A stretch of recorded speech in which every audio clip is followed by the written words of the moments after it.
Bismillahirrahmanirrahim. Assalamualaikum warahmatullahi wabarakatuh. Alhamdulillah alladzi hadana lil Islam wal iman. Asyhadu an la ilaha illallah wahdahu la syarika lah. Alladzi khassa al-'abda bi ta'atihi wa qala bil isyan.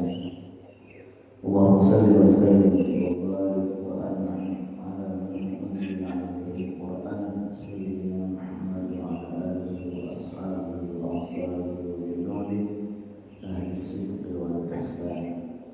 Amma ba'du, yaqulu Allah ta'ala fi kitabihil karim, subhanaka la 'ilma lana illa ma 'allamtana innaka antal 'alimul hakim. Rabbi shrah li sadri wa yassir li amri wahlul 'uqdatam min lisani yafqahu qawli. يقول الله تعالى يقول رسول الله صلى الله عليه وسلم اللهم علمنا ما ينفعنا وانفعنا بما علمتنا آمين يا رب العالمين. حضرة المكرمين والمكرمات seluruh jemaah yang dimuliakan Allah Subhanahu wa taala, lebih khusus kepada para bapak haji, para tokoh, sesepuh kita, pengurus DKM, para ustaz dan ustazah yang semuanya senantiasa memuliakan Tuhan dan berkah. Alhamdulillah, di pagi yang penuh berkah kembali kita semua Allah mudahkan untuk bersama-sama menghadiri sebuah majelis yang sangat mulia, yaitu sangat Allah cintai, majelis ilmu yang sudah rutin kita lakukan, yaitu kita akan bersama-sama melanjutkan kajian kita kitab fikih sunnah. Ya, tentu saja nanti bisa kita tambahkan dengan referensi yang lain. Mudah-mudahan hadir kita di dalam takarruf ini Allah Subhanahu wa taala berkenan dengannya, Allah berkenan membalasnya dengan pahala dan kebaikan yang luar biasa. Karena salah satu amalan yang sangat Allah cintai adalah bertolak ilmu. Maka tidak ada keraguan lagi, ini amalan yang sangat Allah cintai. Salawat dan salam kepada Allah senantiasa limpahkan curahkan untuk baginda tercinta Nabi Muhammad SAW. Terakhir kita sudah mengkaji tentang beberapa salat sunnah, dan kayaknya pagi ini juga masih membahas tentang beberapa salat sunnah yang sudah kita kaji. Di antaranya salat sunnah ba'da wudu, kemudian ada salat sunnah tahiyatul masjid, ada juga salat sunnah tasbih, salat sunnah istikharah, dan akan banyak lagi yang akan kita kaji tentang salat sunnah. Ini menandakan bahwa sarana untuk bertakarruf kepada Allah melalui ibadah-ibadah yang Allah syariatkan itu banyak sekali. Wabil khusus melalui sholat. Sholat ini adalah amalan yang sangat penting dalam hidup kita, karena sholat sunnah ini akan menjadi penyempurna, menjadi pelengkap sholat wajib kita. Ada sholat wajib kita ini ada kekurangan-kekurangan, kurang sempurna dan kurang khusyuk, kurang tepat dan seterusnya, termasuk apabila ada yang ketinggalan dan seterusnya, maka Allah SWT akan melengkapinya nanti di yaumil hisab dengan sholat sunnah. Dan sekarang kita akan mengkaji sholat sunnah, namanya sholat sunnah taubat. Sebetulnya penamaan ini tidak langsung disebutkan bahwa ada sholat sunnah taubat, tapi ini menurut para ulama ini dianggap sebagai satu kesepakatan sholat ini dilakukan bagi orang yang selesai mengerjakan atau selesai melakukan ibadah, selesai melakukan suatu perbuatan dosa. Jadi di sini disebutkan wassalatu li ajli taubah min adz-dzambi mustahabun bi ittifaqil madhahib al-arba'ah. Ini para imam mazhab menganggap bahwa sholat sudah melakukan suatu perbuatan dosa itu disebut sholat taubat dan itu hukumnya disunnahkan. Ini berdasarkan hadis riwayat Abu Bakar.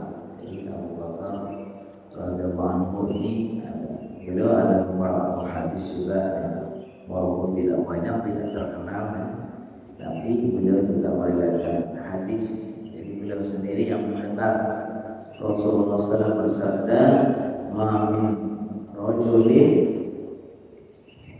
yadnibu dzamban summa yaqumu wa yatatahharu summa yusalli summa yastaghfirullah illa ghafarallahu lahu."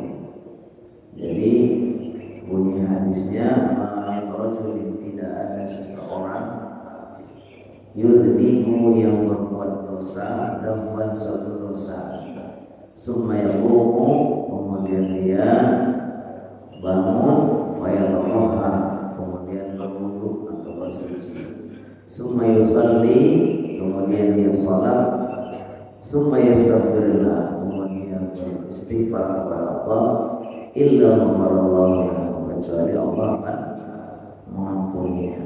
Dalam hadis lain yang kita baca mirip bunyinya, "Ma min 'abdin yudhibu dzamban summa yatawadda'u wa yuhsinul wudu'a summa yusalli rak'ataini illa ghafarallahu lahu." Seperti itu. Jadi dia sama, tidak ada seseorang yang melakukan suatu perbuatan dosa kemudian dia segera berwudu, lalu dia memperbaiki wudunya, berwudu yang terbaik, kemudian sholat 2 rakaat, melainkan kemudian beristighfar, maka Allah SWT akan mengampuni dosanya. Maka dengan redaksi hadis ini disimpulkan ini namanya sholat taubat. Sebetulnya kalau kita perhatikan, bagi kita ini masya Allah satu karunia, karena setiap orang pasti banyak dosa. Mungkin yang maksud ini adalah dosa-dosa yang besar, karena sebenarnya dosa-dosa kecil itu akan terhapus juga dengan sholat 5 waktu, dengan beberapa amalan, dengan istighfar, dengan diri kita sudah sholat, kan? Tapi yang dimaksud sini tentu adalah dosa-dosa yang mungkin besar. Tapi sebetulnya tidak disebutkan di sini. Hanya disebutkan tidak ada seseorang yang melakukan suatu dosa, kemudian dia berwudu, lalu bagus wudunya, kemudian sholat 2 rakaat, kemudian beristighfar, melainkan pasti Allah akan mengampuninya. Kemudian setelah baginda SAW bersabda hadis tadi, beliau mengutip firman Allah, "Walladzina idza fa'alu fahishatan aw dhalamu anfusahum dzakarullaha fastaghfiru li dzunubihim wa may yaghfiru dzunuba illallah wa lam yusirru 'ala ma fa'alu wa hum ya'lamun." Jadi setelah beliau menyampaikan hadis tadi, kemudian mengutip ayat, "Walladzina," dan orang-orang, idza fa'alu, ketika mereka melakukan fahishatan, perbuatan keji, aw dhalamu, atau mereka menzalimi anfusahum, diri sendiri, dzakarullah, maka segera dia itu mengingat Allah, berzikir kepada Allah, kembali kepada Allah, fastaghfaru, lalu mereka beristighfar, li dzunubihim, untuk menghapuskan dosa-dosa mereka, apa disebutkan, maka itulah Allah SWT akan mengampuninya. Wa fi sanadihi dha'fun ala annahu qad sahaba ba'da. hadisnya ada yang mengatakan hadisnya dhaif, tapi yang disebutkan bahwa telah disahihkan oleh para ahli ilmu. Jadi hadis ini sebagai patokan bahwa kita ada disyariatkan sholat sunnah taubah. Mungkin banyak juga yang terdengar asing atau tidak terkenal ya. Padahal bagi kita harusnya ini sangat penting karena setiap kita itu banyak melakukan dosa ya kan. Apabila kita merasa sudah melakukan suatu kesalahan, ya salah untuk diri sendiri atau salah kepada Allah atau kepada siapa, mesti dengan ila fa'alu fahsyatan, melakukan satu perbuatan kecil Allah atau dia menzalimi diri sendiri, maka segera dia itu taubat ya, dengan cara berwudu, kemudian setelah itu sholat 2 rakaat, kemudian beristighfar. Ini namanya sholat sunnah taubah. Sholatnya berarti 2 rakaat, sama dengan sholat sunnah yang lain. Yang membedakan adalah niatnya saja. Niatnya kita niat uzur atau niat bertaubat kepada Allah Subhanahu wa taala. Kemudian sholat sunnah yang lain adalah sholat sunnah 2 rakaat ba'da tawaf. Ini juga ada sholat sunnah lain yang selesai kita melakukan tawaf itu kita disunahkan sholat sunnah 2 rakaat.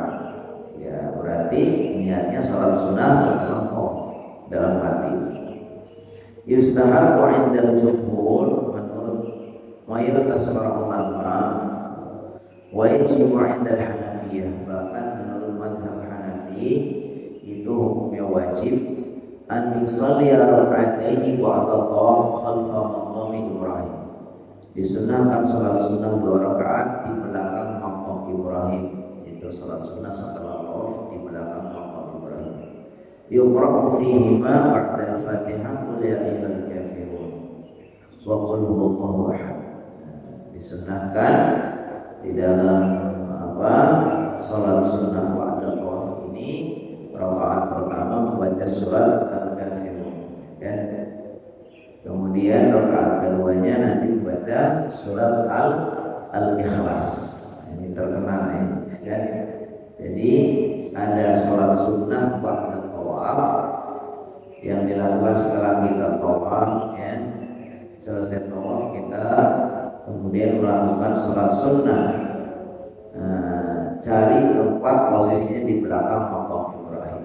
Jadi kalau kita umroh atau habis haji itu sudah dikasih tahu nanti posisinya di sini.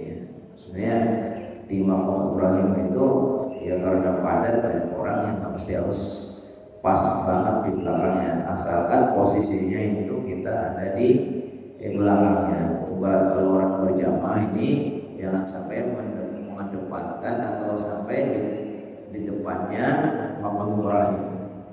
Tapi kalau nemu tempat yang pas banget di belakangnya itu lebih afdal.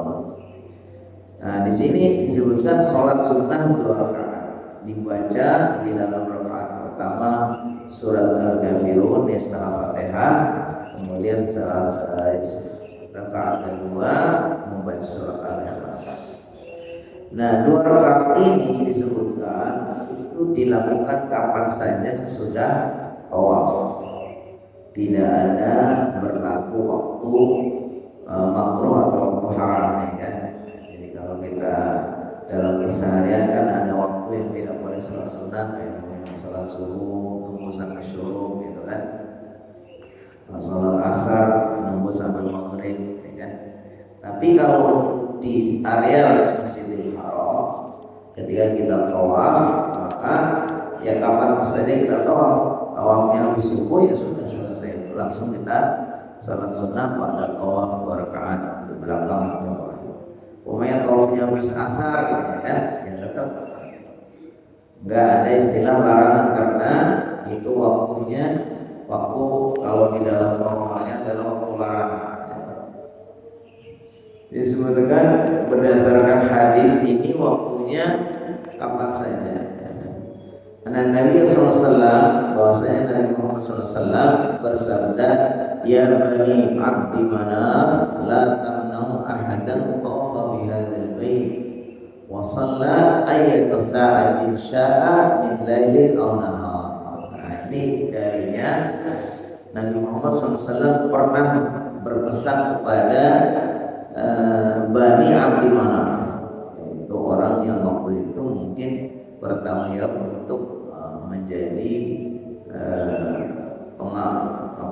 menjadi penanggung jawab pelaksanaan ibadah-ibadah yang termasuk tawaf dan sekitarnya, umpamanya setelah haji dan umrah dan seterusnya.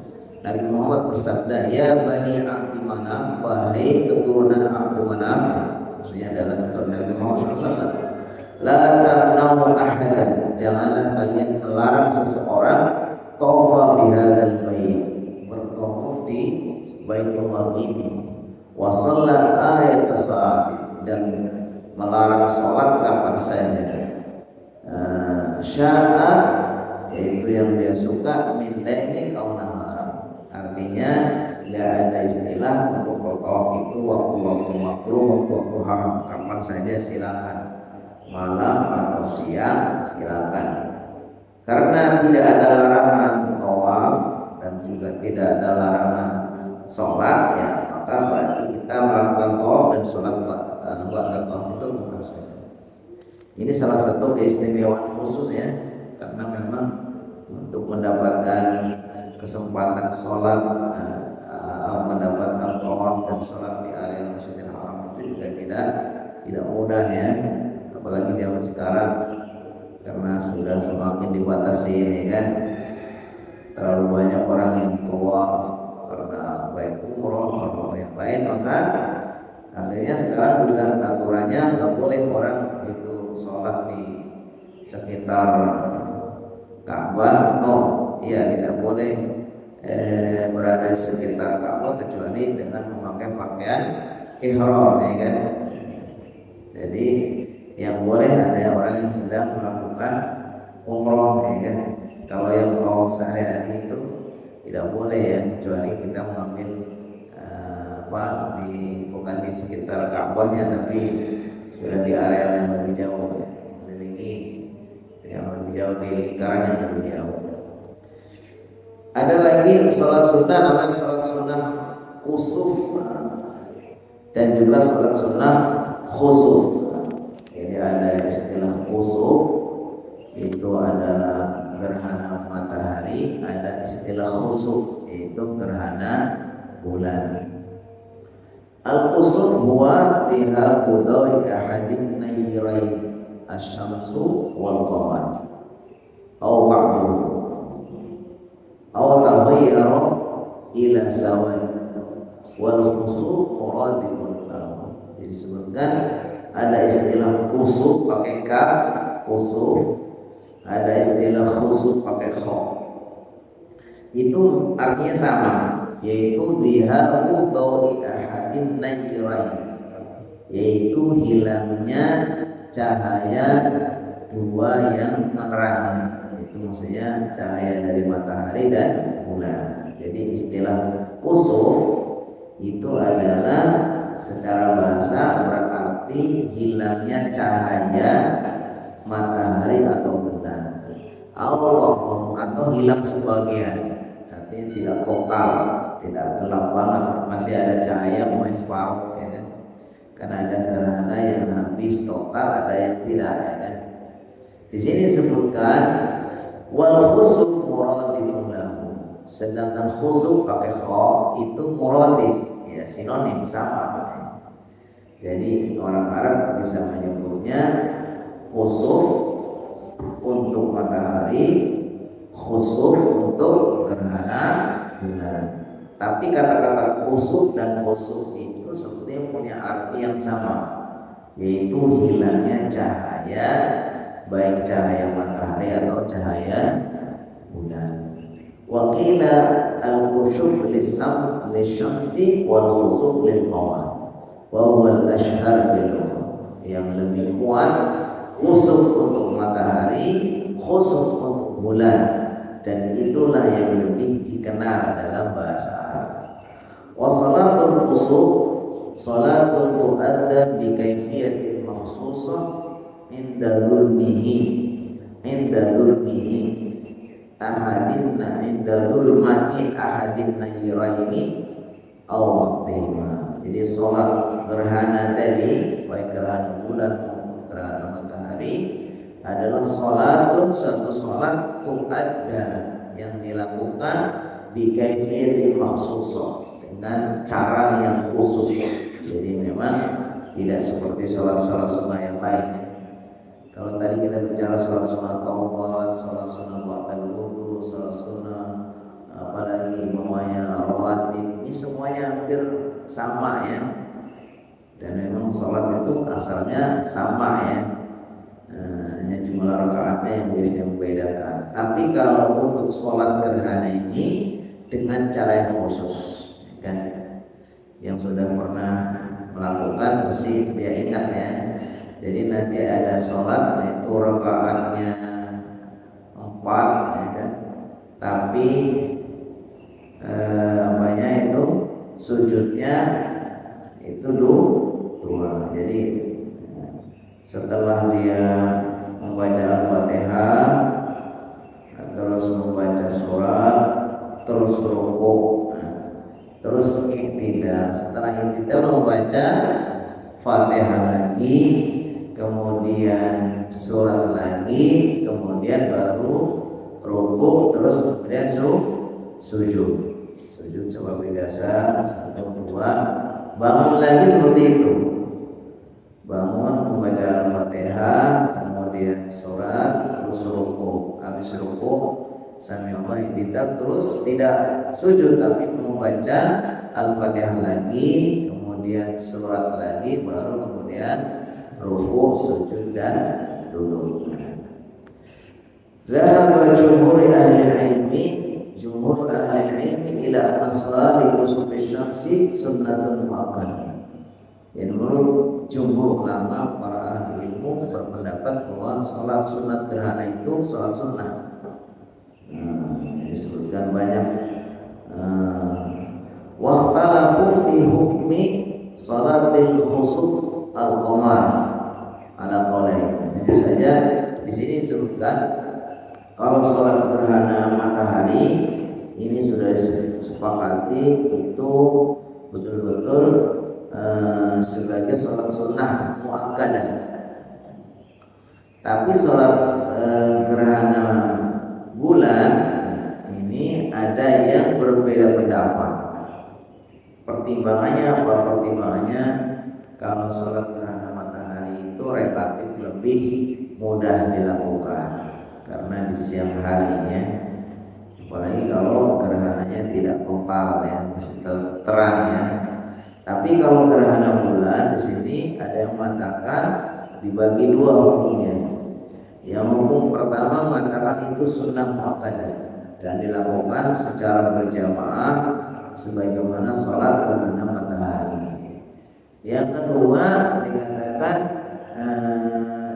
tidak muakkadah dan itu dilakukan tidak berjamaah.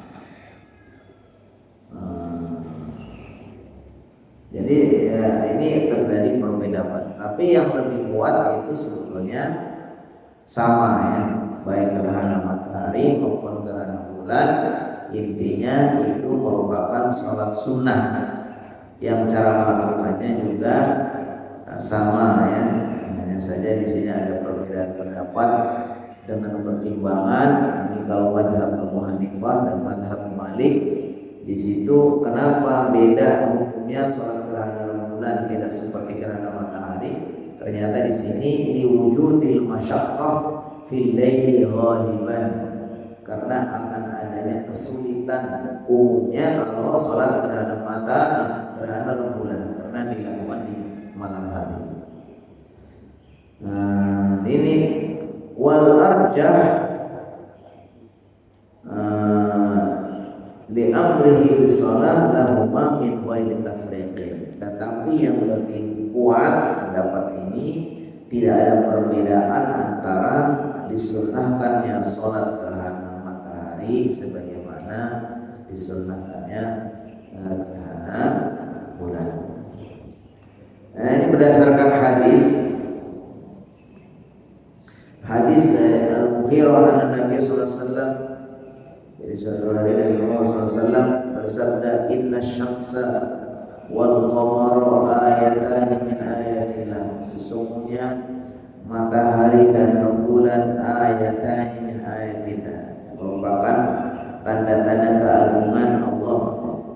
La yankashifani, di mana mereka tidak akan terjadi redup atau tidak akan terjadi gerhana, limauti ahadin, karena matinya seseorang, wala li hayatihi, dan bukan karena hidupnya seseorang. Fa idza ra'aitumuhuma, maka ketika kalian melihat keduanya terjadi gerhana, fad'ullah, maka berdoalah kepada Allah. Wasallu, dan sholatlah kalian hatta yanjaliya, sehingga selesai atau sehingga terang kembali. Ini dasarnya hadis ini disebutkan kedua-duanya. Ada yang meriwayatkan dalam Asbabul Wurudnya bahwa pernah terjadi gerhana matahari itu bebarengan dengan salah satu putra baginda Nabi Muhammad SAW wafat, Ibrahim. Maka ada desa-desus atau ada beberapa orang yang salah paham ya, bahwa karena begitu dukanya ya, dunia ini ditinggalkan putra baginda sampai terjadi gerhana. Lalu baginda SAW segera ya, menyampaikan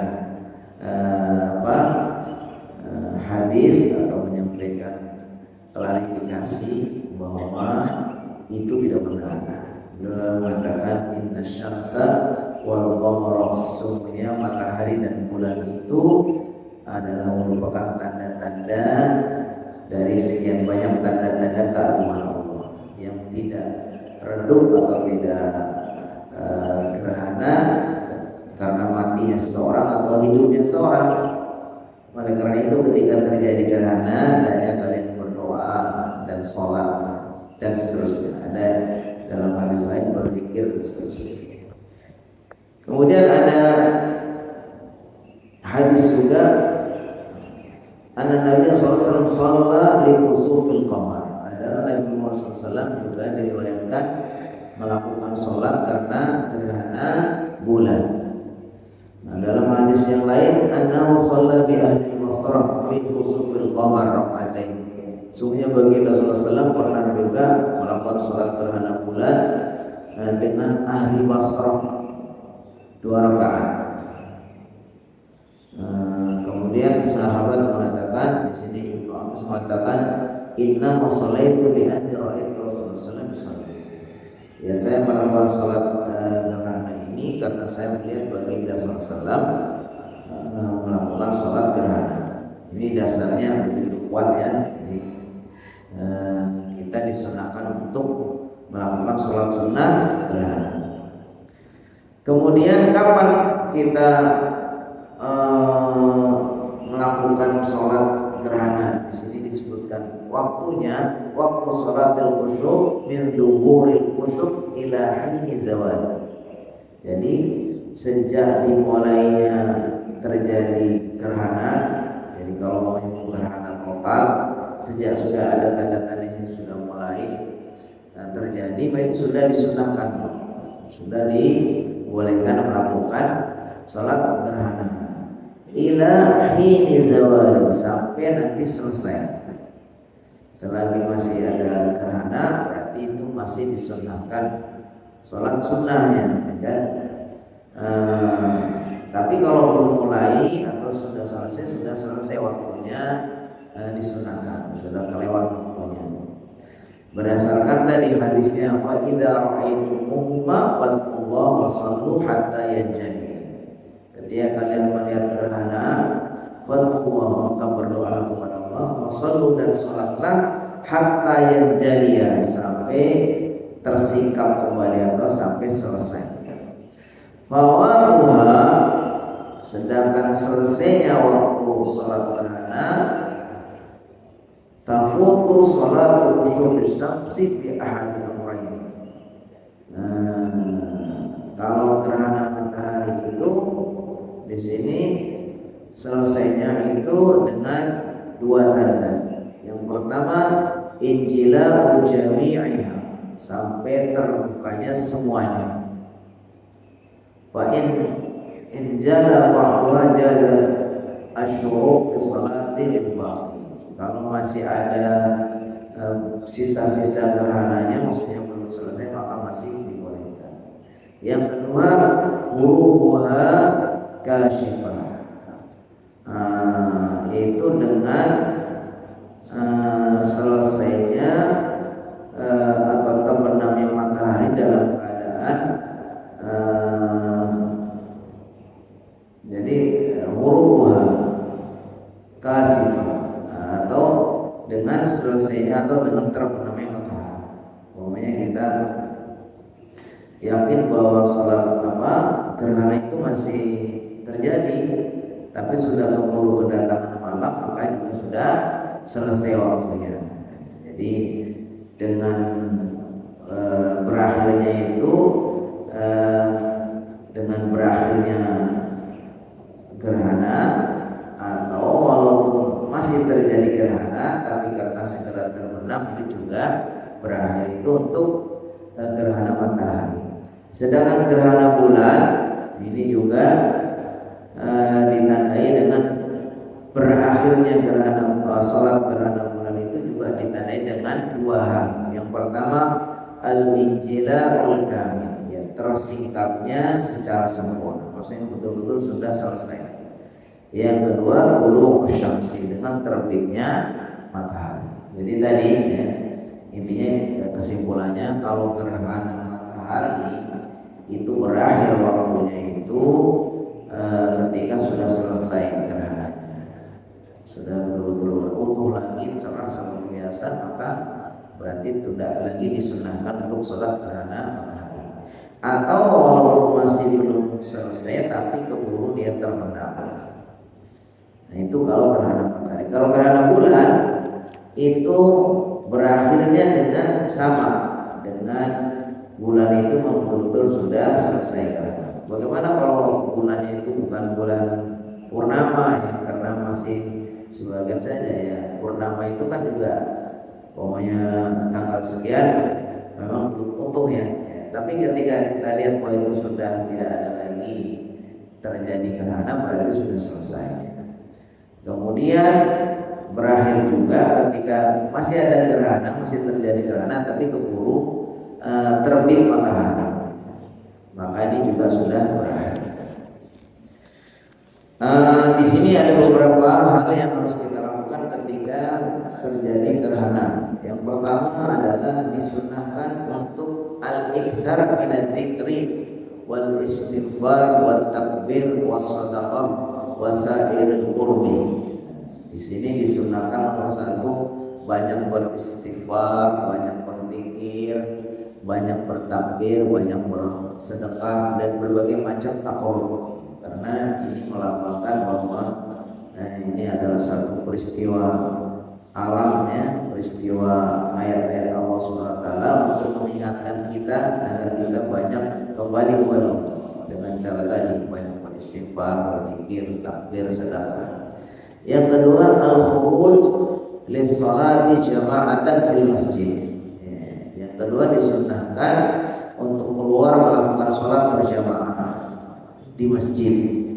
Jadi kita sebagai pengurus atau orang yang bertanggung jawab untuk melakukan sholat sunnah ini, kita disunahkan untuk menghimbau kalau ada informasi bahwa terjadi gerhana, maka kita mengajak para jamaah untuk melakukan sholat sunnah gerhana. Nah, kita sebagai para jamaah juga disunahkan untuk datang ke masjid melakukan sholat sunnah. Yang ketiga, yakhruju lis-sholati an-nisa, termasuk disunahkan juga untuk melakukan sholat gerhana adalah para wanita. Jadi tidak dihalangi juga untuk sholat gerhana adalah para wanita. An-nida lis-sholati ba'da sholati bis-sholati jami' ghairi adzan wa la iqamah. Kemudian panggilan untuk melakukan sholat gerhana itu bukan dengan qomat, bukan dengan adzan, tapi dengan panggilan apa? As-shalatu jami'ah. Maksudnya di sini setelah kita kumpul di masjid, kemudian mau segera memulai sholat itu tidak ada qomat dan undangnya juga nggak pakai adzan ya. Kalau adzan itu panggilan untuk sholat lima waktu ya kan, qomat juga begitu. Makanya kalau sholat sunnah umumnya itu cukup dengan apa? As-shalatu jami'ah. Apakah kalau sudah qomat kita perlu membaca as-shalatu jami'ah? Perlu nggak namanya? Sudah kumpul gitu, kemudian sudah baris, kemudian sudah dikomatkan kita baca as-shalatu jami'ah. Tidak perlu. Yang perlu itu kalau kita sholat sunnah. Kalau sholat sunnah baru kita membaca as-shalatu jami'ah. Tapi kalau sholat wajib tidak cukup dengan adzan, itu sebagai panggilan orang sudah datang waktunya agar segera ke masjid. Nanti kemudian disusul oleh qomat sebagai pertanda sudah dimulai sholatnya. Kemudian tidak perlu lagi nambah dengan as-shalatu jami'ah, karena sholat jami'ah itu adalah panggilan atau qomat bagi iqomah bagi sholat sunnah. Iqomah bagi sholat sunnah itu pakai as-shalatu jami'ah. Ini berdasarkan penjelasan di sini ya. Jadi sholat fardu itu cukup pakai adzan dan iqamah, sholat sunnah pakai as-shalatu jami'ah. Kemudian disunnahkan khutbah ba'da shalah. Wa yusannu an yakhutuba laha ba'da shalah ka khutbatil Id. Disunnahkan setelah sholat itu untuk melakukan khutbah kayak khutbah Id. Jadi mirip ya dengan kalau Idul Adha atau Idul Fitri itu kita sholat dulu kemudian disusuli oleh khutbah. Ternyata dalam gerhana juga gitu. Ini yang membedakan gerhana itu sholatnya agak berbeda. Nah, yaitu tadi sholatnya itu terdiri dari 2 rakaat tapi 4 Fatihah 4 surat gitu ya. 4 rukuk ya, 4 rukuk. Jadi 4 Fatihah, 4 surat, 4 rukuk. Kemudian setiap rakaatnya. Tapi nanti di dalam apa? Oh, bukan dalam setiap rakaatnya 2 Fatihah, 2 surat, 2 rukuk. Nah, ini kalau nggak dipraktekkan memang agak kagok ya. Sebenarnya gampang. Karena itu sebetulnya sama dengan sholat lain, hanya bedanya kalau sholat lain itu setelah rukuk itu langsung sujud. Kalau sholat gerhana ini setelah rukuk yang pertama itu bangun lagi, berdiri lagi untuk baca Fatihah dan surat. Nah, ini disunnahkan bagi orang disunnahkan berkhutbah bagi seorang imam berdasarkan hadis Nabi Muhammad SAW, di mana baginda SAW selesai menunaikan sholat gerhana itu kemudian beliau berkhutbah setelah dia memuji kepada Allah SWT. Di antaranya beliau ingatkan tadi, inna syamsa wal qamara ayataini min ayatillah, bahwa matahari dan bulan itu adalah 2 tanda-tanda kuasa Allah SWT. La yakhsifani li mauti ahadin wa la tidak terjadi gerhana karena matinya seseorang atau hidupnya seseorang.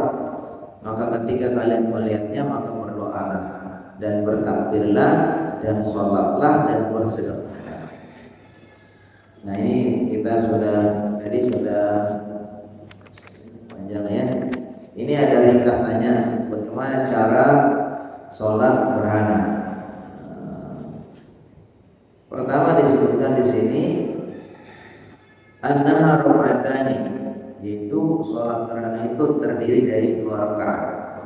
Fi raka'atin qiyamani wa qira'atani wa ruk'ani wa sajadatani. Dalam setiap rakaat itu ada 2 kali berdiri, dua kali membaca, yaitu baca Fatihah dan baca surat, dua kali ruku, tapi dua kali sujud. Harusnya kalau dua kali ruku biasanya kan 4 sujud ya kan, karena satu ruku biasanya ditambah dengan 2 sujud. Tapi ini beda ya, dalam sholat gerhana itu dua semuanya, berdirinya dua, bacaan Fatihah dan suratnya dua, rukunya dua, termasuk juga sujudnya dua. Begitu juga di dalam rakaat kedua. Nah, ini seperti itu. Nah, insya Allah sudah masyhur, ini sudah cukup terkenal.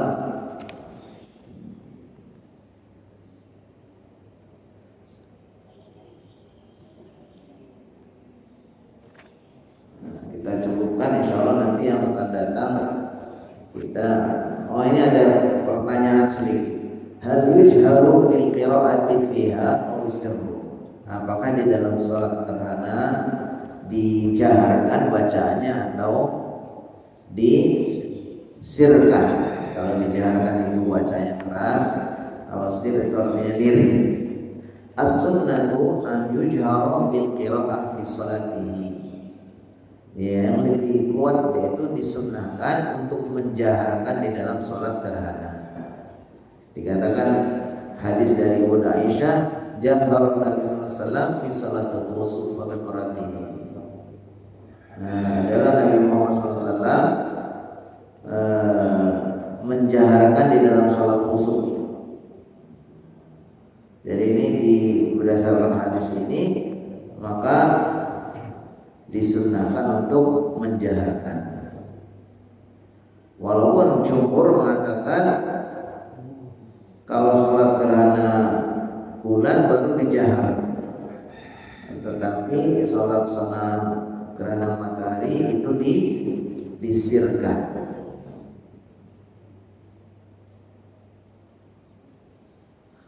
Nah, jadi disebutkan di sini berdasarkan hadis ini Nabi Muhammad SAW jahara Nabi SAW fi salatil khusufi bi qiraatihi. Adalah Nabi Muhammad SAW beliau menjaharkan. Nah, berarti memang terjadi ikhtilaf antara para ulama di sini. Ya, berdasarkan hadis ini ada yang mengatakan itu disirkan.